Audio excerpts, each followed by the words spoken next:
പത്തനംതിട്ട ജില്ലയിൽ കാട്ടാനയുടെ ആക്രമണത്തിൽ ഒരാൾ കൊല്ലപ്പെട്ടു.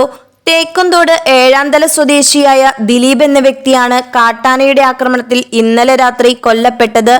ദിലീപും സുഹൃത്തായ ഓമനക്കുട്ടൻ എന്നയാളും കാടിനുള്ളിലെ ആറ്റിൽ മീൻ പിടിക്കാൻ പോയതായിരുന്നു.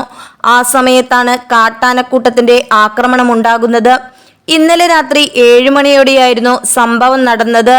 കാട്ടാന ആക്രമിക്കാൻ വന്നതോടെ ദിലീപും ഓമനക്കുട്ടനും ഓടി രക്ഷപ്പെടാൻ ശ്രമിച്ചെങ്കിലും ആനകൾ ദിലീപിനെ ആക്രമിച്ച് ചവിട്ടിക്കൊല്ലുകയായിരുന്നു. ജനവാസ മേഖലയിൽ നിന്ന് ഏകദേശം 1/2 കിലോമീറ്റർ മാറി കാടിനുള്ളിൽ വെച്ചാണ് സംഭവം നടക്കുന്നത്. മീൻ പിടിക്കാനായി വല കെട്ടിക്കൊണ്ടിരിക്കുമ്പോഴാണ് കാട്ടാനയുടെ ആക്രമണമുണ്ടായത്. ഓടി രക്ഷപ്പെട്ട ഓമനക്കുട്ടൻ പിള്ളയാണ് ദിലീപ് കാട്ടാനയുടെ ആക്രമണത്തിൽ കൊല്ലപ്പെട്ട വിവരം നാട്ടുകാരെ അറിയിച്ചത്. തുടർന്ന് ഓടിയെത്തിയ നാട്ടുകാർക്ക് പടക്കം പൊട്ടിച്ച് ആനകളെ അകറ്റിയ ശേഷമാണ് ദിലീപിന്റെ മൃതദേഹത്തിന്റെ അരികിൽ എത്താനായത്. പിന്നീട് പോലീസും സ്ഥലത്തെത്തി ദിലീപിന്റെ മൃതദേഹം പത്തനംതിട്ട ജനറൽ ആശുപത്രിയിലേക്ക് കൊണ്ടുപോയി.